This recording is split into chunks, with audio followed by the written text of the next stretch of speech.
akan berdoa bersama-sama. Mari kita berdoa. Bapa dalam sorga, kami memuji Engkau, kami berterima kasih buat sore ini kami sudah mendengarkan pujian yang boleh menggugah hati kami, menggugah percaya kami kepadamu. Kami tahu waktunya Tuhan adalah waktu yang terbaik bagi kami semuanya. Kami mau belajar menghargai hari-hari kami, menghargai waktu yang ada 24 jam, dan menghargai juga waktu yang menjadi kesempatan dalam 24 jam itu. Supaya kami terus boleh mempermuliakan Tuhan, sehingga kairosnya Tuhan menjadi kairos yang sungguh-sungguh kami nikmati di dalam kainosmu. Terima kasih Tuhan buat semua kebaikan-kebaikan-Mu, dan saat ini kami mau konsen, fokus, mendengarkan bagian dari firman-Mu. Roh Kudus menolong hamba, menolong saudara-saudara hamba. Kami semuanya yang belajar, kami diberkati oleh Tuhan. Ampuni dosa salah kami, terpujilah Engkau, dalam nama Yesus kami sudah berdoa. Amin.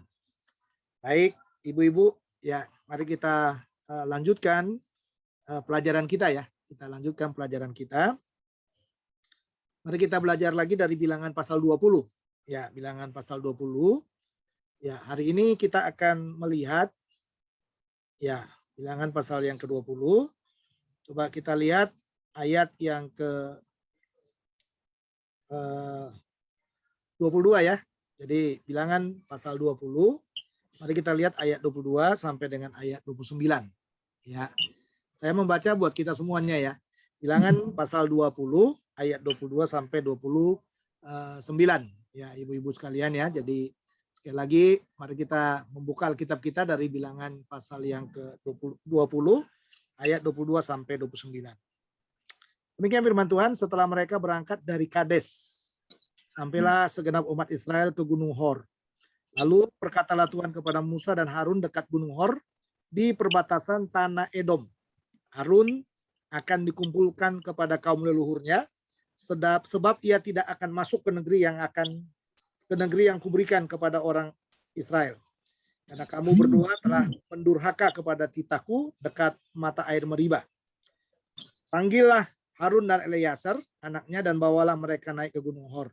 Tanggalkanlah pakaian Harun dan kenakanlah itu kepada Eleazar anaknya. Kemudian Harun akan dikumpulkan kepada kaum leluhurnya dan mati di sana. Lalu Musa melakukan seperti yang diperintahkan Tuhan. Mereka naik ke Gunung Hor, sedang segenap umat itu memandangnya. Musa menanggalkan pakaian Harun dan mengenakannya kepada Eleazar anaknya. Lalu matilah Harun di puncak gunung itu. Kemudian Musa dan Eleazar turun dari gunung itu. Ketika segenap umat itu melihat bahwa Harun telah mati, maka seluruh Israel menangisi Harun 30 hari lamanya. Ya. Baik, ibu-ibu sekalian, mari kita lihat bagian ini ya. Kita akan coba ya memperhatikan beberapa hal penting di dalam bagian ini ya, dalam bagian ini. Ya.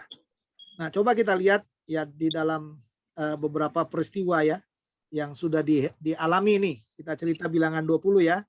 Ini bilangan 20 secara menyeluruh. Ya, kita sudah melihat peristiwa yang dikatakan peristiwa di di Meriba ya. Ini kita harus lihat nih ya. Kita sudah melihat peristiwa di mana? Di Meriba ya, di Meriba. Jadi kita tahu apa yang sedang terjadi di Meriba di waktu itu ya. Ya, ibu-ibu sekalian ya. Jadi di sini ya terjadi apa? Pemberontakan ya. Ya, pemberontakan. Ya, di sini di Meriba kita bisa melihat terjadi yang namanya apa? Pemberontakan. Ya, pemberontakan itu dalam arti kita bisa melihat Tuhan suruh bicara ya. Di sini pemberontakannya Tuhan suruh bicara. Ya, suruh bicara. Ya, tetapi akhirnya bagaimana? Akhirnya mereka memukul. Nah, ini yang dikatakan ya, yang dikatakan sebagai pemberontakan itu. Jadi Tuhan suruh bicara, tetapi mereka apa? Mereka memukul. Musa memukul. Ya, sehingga kata kuncinya di sini Tuhan katakan apa?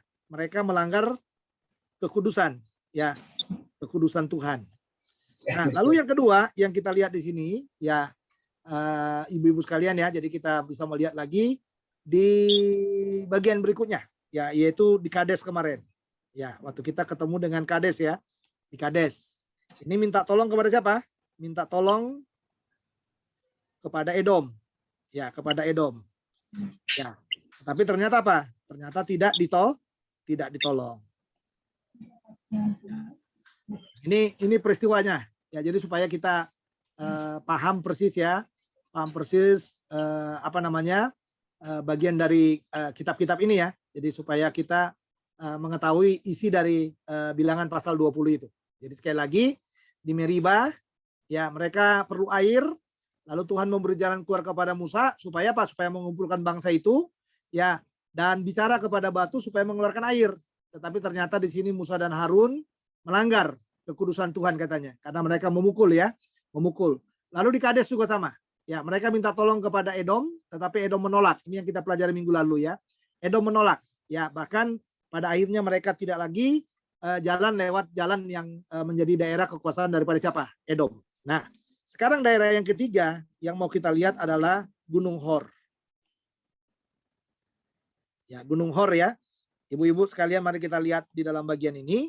Ya, jadi yang mau kita lihat adalah peristiwa yang ada di mana? Di Gunung Hor. Ya. Nah, coba lihat ayat yang berapa tadi? Ayat 1 ya. Ayat 1 coba kita lihat ayat 1. Ya, sorry, ayat yang ke-22, maaf. Setelah mereka berangkat dari Kades, sampailah segenap umat Israel ke gunung apa? Ke Gunung Hor. Nah, ini. Sampai di gunung apa? Di Gunung Hor. Oke. Kata kunci untuk memahami bagian ini adalah kata apa? Kata yang dicatat di dalam ayat yang ke-23. Ya, 23 itu. Jadi ini dalam ayat 22 mereka sudah di Gunung Hor. Lalu kita lihat di dalam ayat 23, lalu berkatalah Tuhan. Ini kata kuncinya. Ya, ini kata kuncinya di sini. Ya, berkatalah. Ya. Berkatalah Tuhan. Ya. Berkatalah Tuhan. Ya.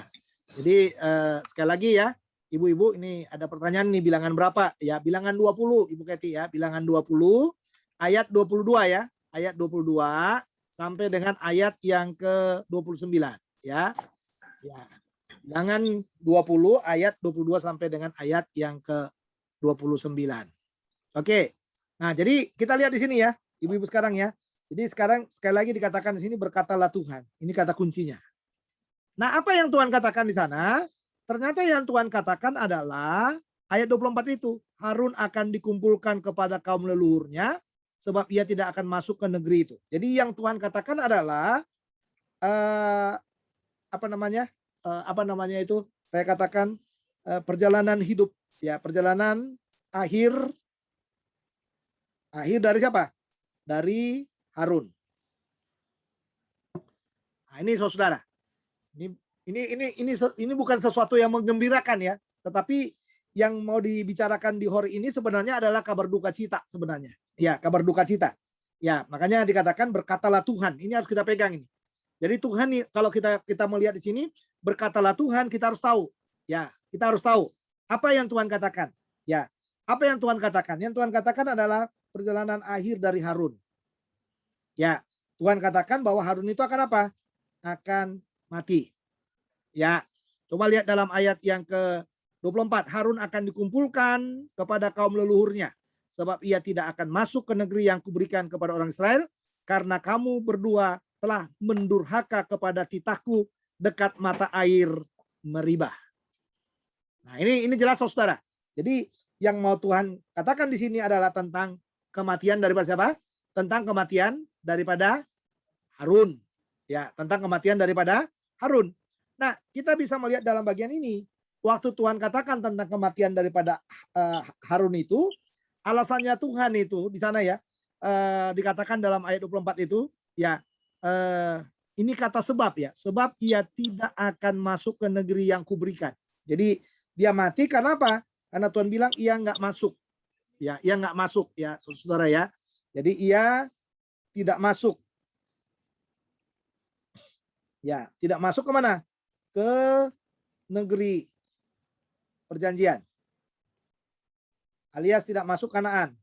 Ya, tidak masuk ke Kanaan. Nah, ini catatan yang dikatakan. Jadi dia tidak masuk ke Kanaan. Lalu yang kedua, alasan yang kedua dikatakan di sana, ya coba lihat di dalam bagian itu, ya, yang kuberikan kepada orang Israel karena kamu berdua telah mendurhaka kepada titahku. Jadi dia akan mati di situ karena apa? Ada alasan yang kedua. ia telah mendurhaka. Ya, mendurhaka kepada Tuhan. Ini alasannya. Ini alasannya kenapa dikatakan Tuhan itu menghentikan perjalanan hidup dari Harun itu. Ya, atau Harun mati itu dikatakan ia tidak masuk ya karena ia tidak akan masuk ke negeri perjanjian, lalu ia telah dikatakan di dalam bagian itu ia telah mendurhaka kepada Tuhan. Dalam arti melanggar dari apa? Melanggar kekudusan daripada Tuhan. Nah, saudara, bagi saya menarik kita membicarakan ini ya. Bagi saya sangat menarik kita membicarakan ini. Kenapa saya katakan kita menarik membicarakan? Coba lihat saudara. Ya, kita bisa melihatnya begini. Ya, coba kita lihat begini. Ya, kita harus sadar bahwa kita ini orang berdosa nggak sih? Kita berdosa. Tidak ada orang yang tidak berdosa kepada Tuhan. Kita lalai nggak dalam hidup kita dalam banyak hal? Kita lalai. Ya, kita lalai ya. Kita lalai. Dalam hidup kita berdosa, kita lalai. Lalu kadang-kadang juga apa? Kadang-kadang juga dikatakan kita tidak apa? Tidak taat. Oke. Nah, coba perhatikan. Ya, coba perhatikan. Yang dilakukan Harun itu berdosa nggak? Ya, dia berdosa. Dia lalai nggak? Ya, dia lalai. Dia tidak taat nggak? Ya, tidak taat. Nah, kenapa saudara? Ini pertanyaan yang harus kita gumuli bersama-sama ya, ibu-ibu sekalian ya, supaya nanti mungkin ini menjadi bagian kita. Ya, kenapa alasan yang dibuat oleh Tuhan untuk mengakhiri hidupnya adalah bicara tentang yang ini tadi, kelalaian ini. Ya, saya sangat suka dengan kata yang dikatakan kamu telah mendurhaka. Di sini persoalannya, mendurhaka. Ya, ini persoalan yang paling utama yang menyebabkan apa? Yang menyebabkan Harun itu harus ya selesai. Jadi kata ini mendurhaka. Nah, kenapa itu menjadi diingat oleh Tuhan? Coba kita cek waktu di Meriba. Kira-kira ada nggak pengakuan dari mereka? Ada nggak pengakuan? Saya rasa tidak ada pengakuan di sana kan. Anda coba lihat ya, atau ibu-ibu boleh lihat ya dari ayat yang pertama yang pernah kita lihat di Meriba itu. Tidak ada pengakuan. Ya, tidak ada pengakuan. Coba kita cek di dalam ayat yang kedua. Ya, lalu kita lihat di dalam bagian yang terakhir. Ya, coba lihat sana. Tetapi Tuhan berfirman kepada Musa dan Harun, ayat 12 ya. Karena kamu tidak percaya kepadaku dan tidak menghormati kekudusanku di depan mata orang Israel. Itulah sebabnya kamu tidak akan membawa jemaah ini masuk ke negeri yang akan kuberikan kepada mereka. Bandingkan ayat 11 lagi. Sesudah itu Musa mengangkat tangannya lalu memukul batu itu dengan tongkatnya 2 kali. Maka keluarlah banyak air sehingga umat itu dan ternak mereka dapat minum. Ibu-ibu boleh teliti semua Alkitab. Cek baik-baik dalam Alkitab. Ya kalau biasanya ada sesuatu hal yang apa namanya, yang menarik ya. Ada sesuatu yang menarik tentang Musa, tentang Harun itu pasti dicatat di dalam Alkitab. Tapi ini tidak ada catatannya. Jadi saya bisa melihat saudara, kenapa sampai Tuhan bilang mendurhaka ini? Karena inilah yang dibilang dosa yang nggak pernah diakui. Nah, ini yang saya katakan ya, dosa ini nggak pernah diakui oleh mereka. Karena Tuhan juga sudah mengingatkan ya. Coba lihat di dalam ayat yang ke-24 tadi, Harun akan dikumpulkan ya. Harun akan dikumpulkan kepada kaum leluhurnya sebab ia tidak akan masuk ke negeri yang kuberikan kepada orang Israel karena kamu berdua, nah ini dia, telah mendurhaka kepada titahku. Ya, dekat mata air Meriba. Jadi ini saudara-saudara, saya bisa melihat di sini ternyata peristiwa yang di Meriba itu selesai persoalannya kepada Israel, tapi itu meninggalkan apa? Meninggalkan luka di hati Tuhan. Ya, itu meninggalkan apa namanya bekas di hati Tuhan. Karena apa? Karena itu tadi tidak ada pengakuan. untuk menyelesaikannya. Dan Musa pun pada akhirnya tidak masuk ke situ. Persoalannya ada di sini. Makanya nanti kalau saudara melihat di kitab apa itu, Ulangan ya, tentang kematian Musa itu, coba lihat. Ya, ada banyak orang mengatakan bahwa Musa itu mati 120 tahun toh. Ya. Coba kita buka deh. Ya, buka Ulangan. Mari kita lihat Ulangan. Kita lihat sama-sama Ulangan.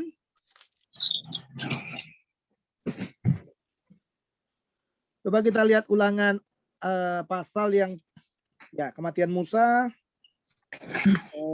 ayat 5. Lalu matilah Musa hamba Tuhan itu di sana di tanah Moab sesuai dengan firman Tuhan, dan dikuburkannya lah dia di suatu lembah di tanah Moab di tantangan Bet Epor, dan tidak ada orang yang tahu kuburnya sampai hari ini. Coba lihat sana. Musa berumur berapa? 120 tahun ketika ia mati. Nah, ini seringkali dibanggakan orang. Matanya belum kabur dan kekuatannya belum hilang. Ya kan? Jadi matanya belum kabur dan kekuatannya belum hilang. Jadi kita bisa melihat bahwa Musa itu mati dalam kondisi apa? Masih segar bugar. Ya kan? Masih segar bugar. Nah, yang menjadi masalah ya, ibu-ibu ya. Saya sama juga melihat bahwa Musa itu juga diberhentikan oleh Tuhan juga. Jadi sebagaimana Harun tadi dikatakan dia akan segera mati, dia nggak akan masuk ke negeri perjanjian. Sekarang Musa juga sama. Hanya bedanya Musa nggak ditemukan, dikatakan ya, tidak ditemukan. Ya dikatakan di sana itu kuburnya tidak ditemukan sampai hari ini kuburnya katanya. Tapi yang jelas Musa itu mati dalam kondisi masih segar bugar. Ya masih segar bugar. Nah jadi bisa kita lihat dalam bagian ini ya, dari dalam bagian ini ya, kadang-kadang memang dalam hidup kita ini banyak kali ya yang kalau orang Medan bilang ya, banyak kali yang silap katanya. Yang silap itu, atau apa itu silap kalau bahasa orang Jakarta ya, atau bahasa Indonesia yang benar, banyak sekali dalam hidup ini yang kita lakukan di luar ya, di luar pengertian kita. Ya, di luar pengertian kita. Nah, banyak yang mungkin di luar pengertian kita itu kadang-kadang ini benar. Tapi kadang-kadang juga ada yang salah. Kadang-kadang bisa benar menurut kita. Tapi salah menurut siapa? Menurut Tuhan. Ya. Sebenarnya persoalan di Meriba itu, saudara, di Meriba itu ada masalah nggak sih? Yang harus diselesaikan adalah persoalan siapa? Persoalan dari Israel, bangsa itu. Tetapi kesilapan atau sesuatu yang tidak disadari oleh siapa itu? Oleh Musa dan Harun adalah yang itu tadi. Tuhan bilang bicara, tapi dia pukul. Di sini masalahnya, ibu-ibu. Ya, di sini masalahnya. Jadi kita harus, atau namanya gini, ada istilah ya, kalau ibu-ibu, saya terakhir ini bertemu dengan istilah kata, kita itu harus selaras. Selaras dengan Tuhan.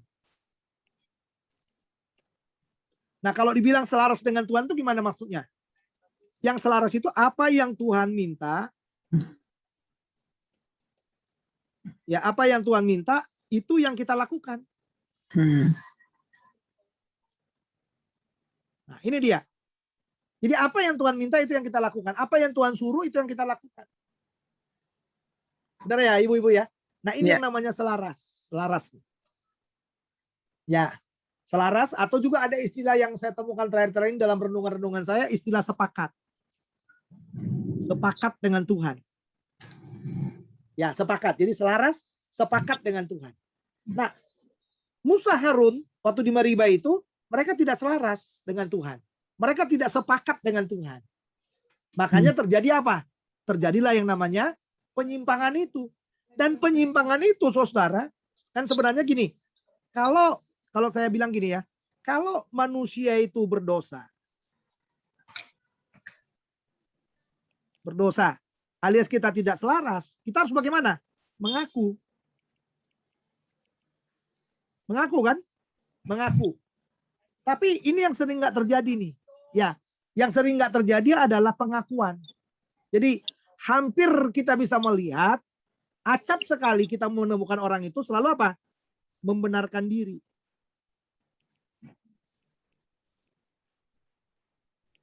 Nah, ini membenarkan diri.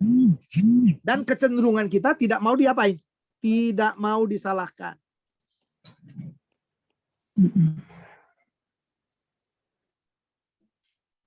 Nah, ini masalah yang paling besar, saudara.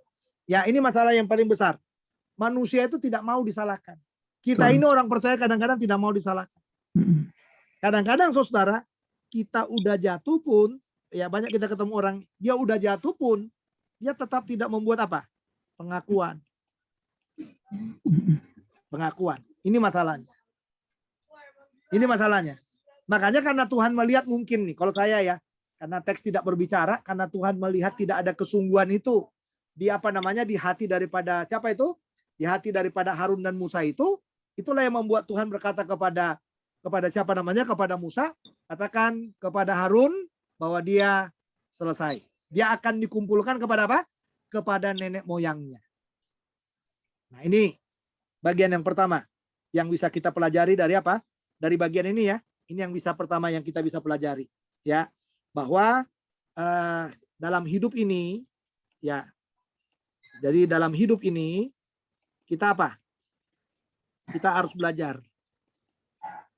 Harus belajar selaras. Ya, selaras dan sepakat dengan Tuhan. Selaras dan sepakat dengan Tuhan. Ya, jadi bukan hanya sepakat dengan keluarga kita saja, enggak. Tapi kita mulai dari sini, selaras dan sepakat dengan Tuhan dulu.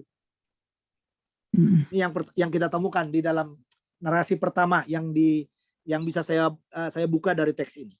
Ya. Oke. Nah, kalau kita, nah ini persoalannya ya, kalau kita nggak bisa lagi selaras dan sepakat dengan Tuhan, nah itu yang Tuhan bilang. Tuhan bilang apa? Tuhan bilang berhenti. Nah, berhenti. Ini paling penting ini. Jadi kalau kita udah nggak bisa selaras dan sepakat dengan Tuhan, Tuhan yang akan bertindak berkata, berhenti. Ya, berhenti. Berarti kalau udah berhenti, berarti selesai kita kan? Sudah selesai kita. Jadi di bagian pertama ini yang menjadi penekanannya adalah selaras dan sepakat dulu. Jadi kenapa dia berhenti? Karena dia nggak selaras sepakat lagi dengan Tuhan. Karena memang Tuhan ungkap lagi ya. Coba lihat nih saudara. Saya tahu persis Tuhan. Jadi kalau dalam perjalanan Israel itu, kalau ada apa namanya sesuatu yang terus membekas di hati Tuhan, ya kan? Selalu membekas di hati Tuhan itu Tuhan tuh pasti mengulang. Nah, salah satu contoh saudara yang suka membekas di hati Tuhan itu apa? Persungutan itu kan? Iya. Yang bersungut-sungut ini. Coba lihat ini.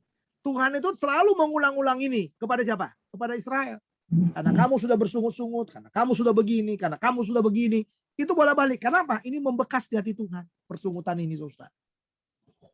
Nah, dan saya katakan kepada saudara, ternyata ketidakselarasan dan ketidaksepakatan itu membekas di hati Tuhan.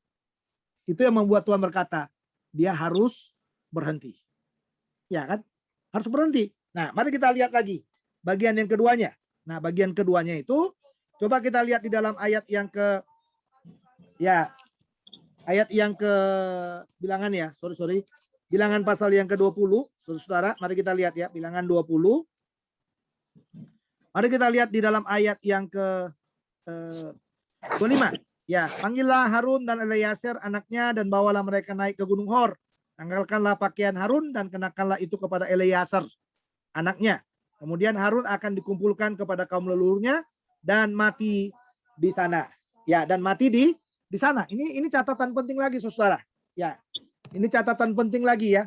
Catatan penting lagi yang kita lihat bagian yang kedua ini. Ya, jadi ini bicara tadi keselarasan dan tidak selarasan. Tapi yang kedua adalah warisan. Warisan atau yang disebut dengan apa? Penerus. Penerus. Oke. Bagaimana saudara lihat itu waktu kita membaca ayat tadi ini? Ya, kira-kira Tuhan benci nggak kepada Harun? Tuhan nggak benci kepada Harun. Tidak ada kata benci di sana kan yang Tuhan tunjukkan kan?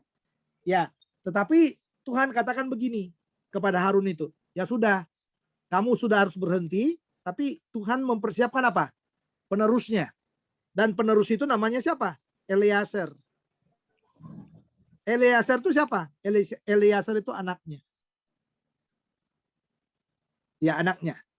Nah, jadi saya bisa melihat saudara bahwa yang namanya warisan itu kan warisan apa saudara yang diberikan kepada Eleazar ini? Warisan yang namanya keimaman kan? Imam. Dan kita melihat nanti akan muncul nanti kepemimpinan daripada siapa? Eleazar juga. Ya. Jadi warisan. Jadi gini, yang mau saya katakan begini saudara kepada saudara adalah kita ini ya, kita dalam hidup ini kita bisa gagal. Kita bisa gagal. Tapi Tuhan selalu apa? Punya penerus. Nah, ini Tuhan selalu punya siapa? Penerus.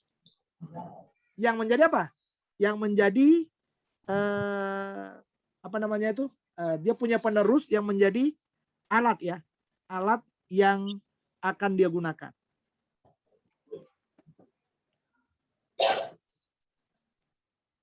Oke. Harun gagal. Ya kan, Harun gagal di sini. Harun juga nggak bisa menentukan siapa yang akan dipakai oleh Tuhan ya.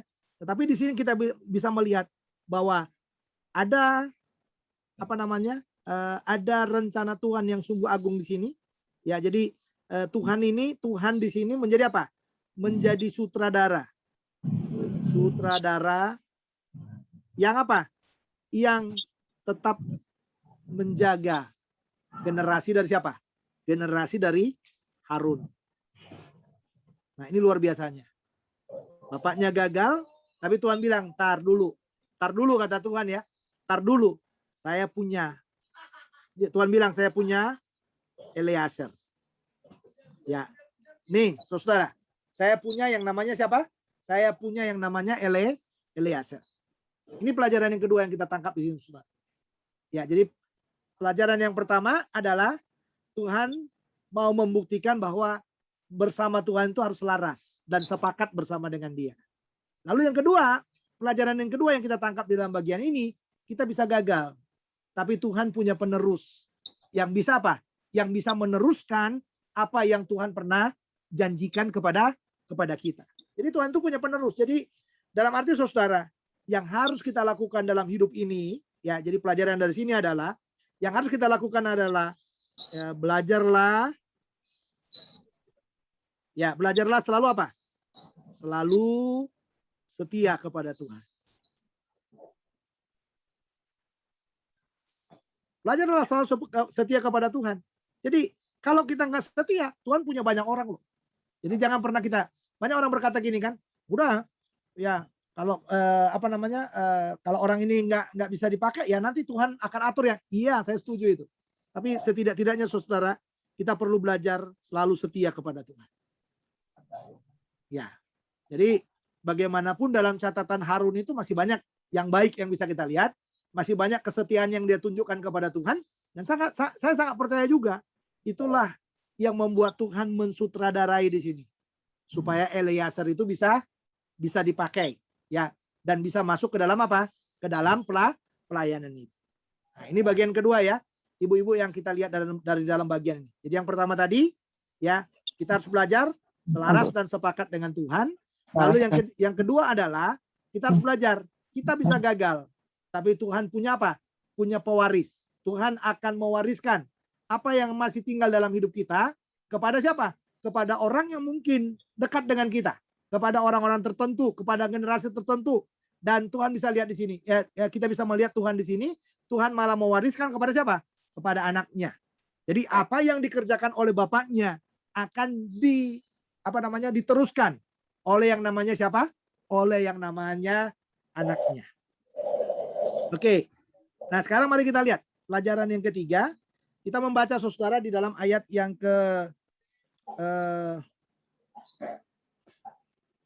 ayat yang ke-27 ya. Ayat 26, sorry. Tanggalkanlah pakaian Harun dan kenakanlah itu kepada Eleazar. Ya, itu tadi sudah kita lihat. Sekarang ayat 27. Lalu Musa melakukan seperti yang diperintahkan Tuhan. Mereka naik ke Gunung Hor, sedang segenap umat itu memandangnya. Musa menanggalkan pakaian Harun, mengenakannya kepada Eleazar anaknya, Lalu matilah Harun di puncak gunung itu. Kemudian Musa dan Eliezer turun dari gunung itu. Ketika segenap umat itu melihat bahwa Harun telah mati, maka seluruh orang Israel menangisi Harun 30 hari lamanya. Ya kan? Apa yang pelajaran yang ketiga, saudara? Yang kita lihat pelajaran yang ketiga di sini. Kita harus apa? Menghargai. Ya, menghargai ya orang yang pernah apa? Yang pernah menorehkan ya. Menorehkan sesuatu dalam hidup kita. Ya, dalam hidup kita ya. Kata kuncinya adalah menangisi. Menangisi. Menangisi kata kuncinya. Ini kata kunci. Ya, kata kunci yang berikutnya apa? Memandang. Memandang. Ya, ini malah yang mungkin yang pertama memandangnya ya. Baru yang kedua adalah menangis. Ya di sini. Saya yakin pesan itu jelas. Ya. Jadi memandang, menangisi, ya, menangisi itu kata kunci yang bisa kita lihat apa? Sebagai kata kunci untuk yang tadi yang saya bilang, menghargai. Ya. Ya, jadi kita harus menghargai di sini kata kunci. Belajar menghargai. Ya. Dalam arti saudara, saya rasa yang disebut di dalam bagian ini menangisi Harun 30 hari lamanya, ini bukan sekedar tangisan yang biasa, tapi ini tangisan yang membuktikan bahwa mereka juga apa? Mereka juga kehilangan. Ya, kehilangan. Ya. Kehilangan siapa? Kehilangan orang yang sudah banyak apa? Yang sudah banyak berjuang. Iya. Sekalipun apa? Orang itu nggak bisa bersama-sama dengan mereka lagi. Jadi orang itu harus berhenti di tengah jalan. Nah ini bagian yang ketiga ibu-ibu. Ya, ya. Jadi kita bisa melihat dalam bagian ini bahwa memang yang namanya, nah ini yang harus kita ingat ya. Ya, yang namanya apa itu? Yang namanya hidup. Yang namanya hidup itu harus apa? Harus selalu berarti, berguna ya. Ya. Berguna. Harus berguna. Jangan sampai hidup ini nggak berguna, saudara. Ya. Lalu bukan hanya hidup ini berguna, tapi hidup ini juga harus apa? Harus berkarya juga. Jadi berguna, tapi berkarya juga. Dalam arti supaya nanti waktu kita pergi atau kita mati, ada sesuatu warisan yang kita tinggalkan kepada generasi berikutnya. Ya. Jadi jangan sampai orang bilang gini ya. Misalnya kalau saya mati, bapaknya orang itu pendeta ya. Tapi sayang bapaknya pendeta tidak mau waris sesuatu. Sehingga pada akhirnya semua anaknya adalah para preman, pembunuh ya yang terbalik dengan bapaknya. Ini yang dikatakan berguna, berkarya. Eliezer masih segaris dengan bapaknya. Ya kan? Ya kalau dia bukan orang yang segaris dengan bapaknya, ya atau dia tidak hidup sama dengan bapaknya mungkin dia nggak dipakai Tuhan juga kan? Ya kan? Nggak dipakai Tuhan juga. Tapi Eliezer itu masih Tuhan lihat menjadi bagian daripada sesuatu yang pernah Harun buat kepadanya begitu banyak. Sehingga Tuhan melihat itu. Sehingga Tuhan itu masih berkata bahwa apa yang ditorehkan oleh Harun itu adalah sesuatu yang berguna. Dan dia juga ada karya. Dia selalu berkarya buat Tuhan. Sekalipun mungkin ada dosa, ada kesalahan yang dia buat. Tapi nggak bisa dilupakan ini, saudara. Itu sebabnya saya sangat suka dengan istilah bagian yang ketiga itu bahwa Tuhan itu, bagian yang kedua tadi ya. Tuhan itu selalu mempersiapkan pewaris yang melanjutkan apa yang kita kerjakan dalam hidup kita. Jadi berguna, berkarya. Itu paling penting, saudara. Ya, jadi berguna, berkarya. Karya itu yang akan diingat orang. Ya. Karya itu akan diingat orang. Ya, saya sampai sekarang ini saudara, saya nggak tahu pendeta yang memenangkan saya dulu itu masih hidup apa enggak. Tapi saya selalu mengingat dia datang. Selalu saya ingat kata-kata yang dia sampaikan kepada saya. Ya pada waktu itu di tengah-tengah kepongahan hidup yang saya buat ya dalam perjalanan hidup saya dalam masa muda itu, ada satu kata dia bilang, semuanya yang kau kerjakan itu adalah sampah. Paulus bilang sampah, nggak berguna. Sehebat apapun kamu, setenar apapun kamu, semuanya yang kau buat itu di hadapan Tuhan adalah sampah, katanya. Itu yang membuat saya, saudara, ya pada akhirnya 11 Juni 1989 itu, ya lewat pelayanan itu saya membuka hati menerima Yesus sebagai Tuhan dan Juru Selamat saya pribadi. Ya, lepas orang itu, ya karena saya besar di daerahnya orang Protestan, ya, lepas orang itu disebut dia orang karismatik, dia orang Pentakosta, tapi saya tahu dia pendeta, dia hamba Tuhan yang datang khusus ke rumah kami, dan saya tahu itu utusan daripada Tuhan untuk berbicara di saat itu. Ya kan? Berbicara di saat itu. Dan itu yang menggugah saya untuk berkata, saya harus berhenti. Ya kan? Saya harus berhenti, saya harus menyerahkan hidup saya kepada Tuhan. Karena sehebat apapun saya mengerjakan segala sesuatu, itu kata kuncinya adalah sampah. Sampah. Jadi kalau itu tidak kita kerjakan untuk Tuhan, itu sampah. Nah makanya itu yang tadi bilang, kita harus berguna dan berkarya. Supaya yang kita kerjakan itu berharga di hadapan Tuhan. Tapi kalau kita hidup tidak mengerjakan yang tadi, selaras, sepakat, ya kan? Lalu kita tidak berjuang untuk meninggalkan warisan rohani, ya kan? Saudara, ya kita nggak akan pernah masuk di dalam poin yang ketiga. Ya, mungkin kita pergi, orang nggak akan sedih dengan kepergian kita. Mungkin kita pergi, tidak ada orang yang meratap buat kita. Ya, tidak ada orang yang menangisi kita. Waktu yang dibilang 30 hari itu juga, itu waktu yang panjang, saudara. 30 hari dia berkabung menangisi Harun itu. Itu bagi saya waktu yang sangat bisa kita lihat bahwa ternyata bangsa itu menghargai pemimpinnya. Menghargai orang yang pernah menorehkan sesuatu di dalam di dalam hidup mereka. Lepas karena kesalahan mereka, karena kegagalan mereka, karena ketidaktaatan daripada Harun, ya lepas dari situ, saudara. Tapi kita bisa melihat bahwa perjalanan yang panjang itu, di tengah-tengah, saya selalu katakan saudara, di tengah-tengah Israel yang tegar tengkuk itu pun, mereka masih paham banget bahwa Harun itu adalah seorang yang pernah berjuang buat mereka. Biar firman Tuhan ini, saudara, menjadi firman yang boleh kita lakukan dalam hidup kita. Kita sangat percaya bahwa tangan Tuhan terus mengasihi kita, tangan Tuhan terus memegang kita, dan saya percaya juga tangan Tuhan terus memberkati kita dalam perjalanan-perjalanan yang ada.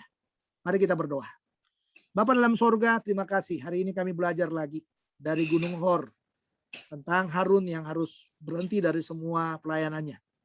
Banyak hal yang boleh kami lihat dari dalamnya, tapi kami sangat percaya bahwa di balik semuanya juga Tuhan punya rencana yang baik buat kami, para hamba-hambamu, para anak-anakmu.